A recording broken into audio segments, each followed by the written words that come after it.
Hope you're enjoying the show here from Snapper Rocks.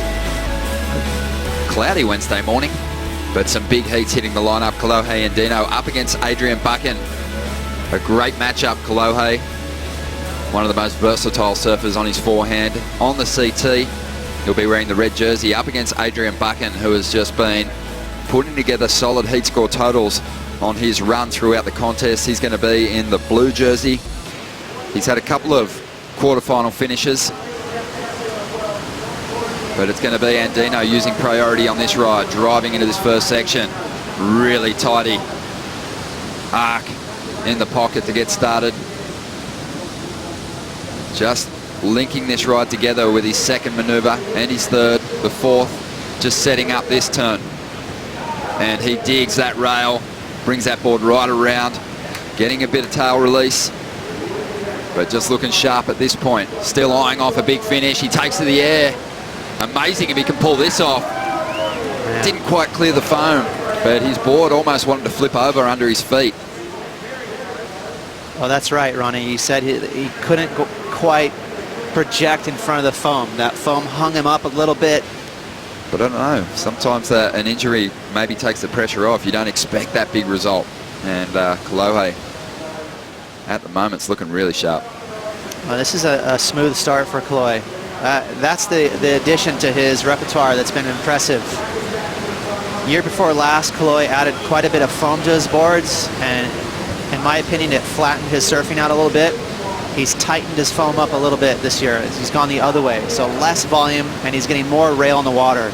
And those are all proof right there. Smooth cars for Kolohe. And he knows that in his head, so right there he's like, I'm going to mix it up a bit, go for a little reverse to finish it. But he couldn't finish it off. But it'll still be a decent score. Numbers in for the first wave for Andino, 7.33. Adrian Buchan out the back with priority, waiting for an opportunity to throw something big down himself. And just as we thought, Ross, Matt Wilkinson, he made a huge error in kicking off a wave where he'd already done a major turn. Yes, he got a little hung up in the foam, but the wave on the inside was easily the best wave of quarterfinal 2. Lucky Wilco was able to save himself with a last-minute opportunity, as we now see Kolohe Andino giving this wave a chance. One thing that's really tough to digest as a surfer, and in the water you feel maneuvers, and if it doesn't feel right, you want to kick out. It's like, I didn't hit that one, I'm out of here. Adrian Buchan with priority out the back needs a 9.43. And Andino, he doesn't want a buzzer beater like he's had in the last couple of heats, a late charge towards the lead in the final stages. He wants to put some solid numbers up early, and with turns like that, he's going to do it. Drifts that tail, transitioning well between maneuvers. There is a big mix-up, nice layback snap. And again, goes to that slashing forehand hack. And he just whips his board through those turns so fast. And looking for a finish now. Let's see if he can get the air reverse on this one. Drifts that tail, and there it is. Turf toe, schmurf toe. He's putting all kinds of pressure on his feet. Those little reverses, I mean, when you land them into flats like that on a deck-gear board, I would imagine that would hurt your toe if you're carrying an injury, so I don't see it at all. Kolohe is looking really sharp. 21 years of age, a birthday just around the corner, March 22nd, Kolohe. He'll be 22 when we see him down at Bells Beach. But at the moment, dominating quarterfinal number 3. Well, smooth carves again. I just like that he's settled in. He looks very decisive. He just said, you know what, I'm going to, wow, that right there was very aggressive. So not just your standard carve. He really whipped out of it and slid the tail. Great mix up there. I love that he leaned back, went for a layback snap on that second maneuver. And again, just whipping out of those carves. So he's getting a lot of torque, kind of Mick Fanning-esque out of these snaps. And again, I'm loving the fact that Kolohe's riding just a little less volume. He's getting a lot of rail in the water. And then he's got, again, he was perfectly in sync on this wave. He had a lot of flow. We've been talking about that. Every time he bottom turned, he was right there, perfectly locked in, and just ripped into a move. Se não foi dessa vez, eu vou continuar lutando, treinando bastante e focado para o próximo evento. Agora a torcida para o Felipe, para que ele possa fazer um grande resultado. Adrian, thank you for your time. We'll see you at Bells. Your 2015 world champ there.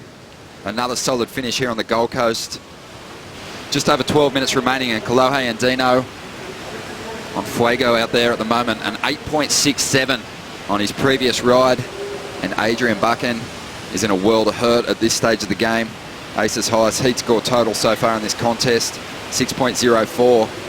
And just past the halfway point in this heat, he needs to chase down a similar number again.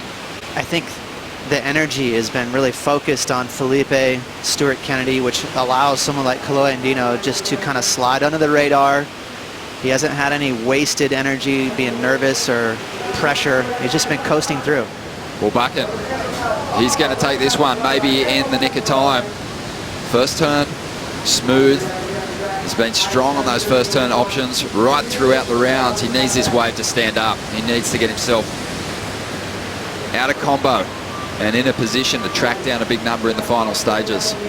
This one is starting to split, and it doesn't link through to the inside sandbar along Little Marley there. Yeah, we didn't have that obvious hurricane swell or typhoon swell, but we've pleasantly been surprised every morning. We're waking up and we've had a lot of energy in the water, and that's the beauty of Snapper Rocks. Let's see if Buchan's going to get himself out of combo here. Sorry, Ross.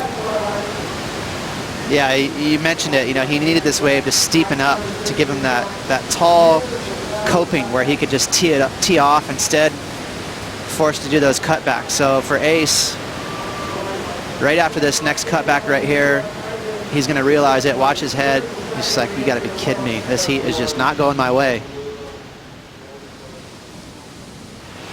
Just on 2.5 minutes to go, Buchan put a 4 on the board. And that should do it for Kolohe. Really, priority in that situation. He's got control. He made the 5th round, went on to finish 7th that year, 2011, a 9th place for another solid finish on the ratings. But here's Andino. He took himself out of the lineup. He knows that Ace doesn't have time to get himself back in this heat. And that is a lot different to his previous heat wins, Ross. Very much. Let's see if he can go for one big air. Wow.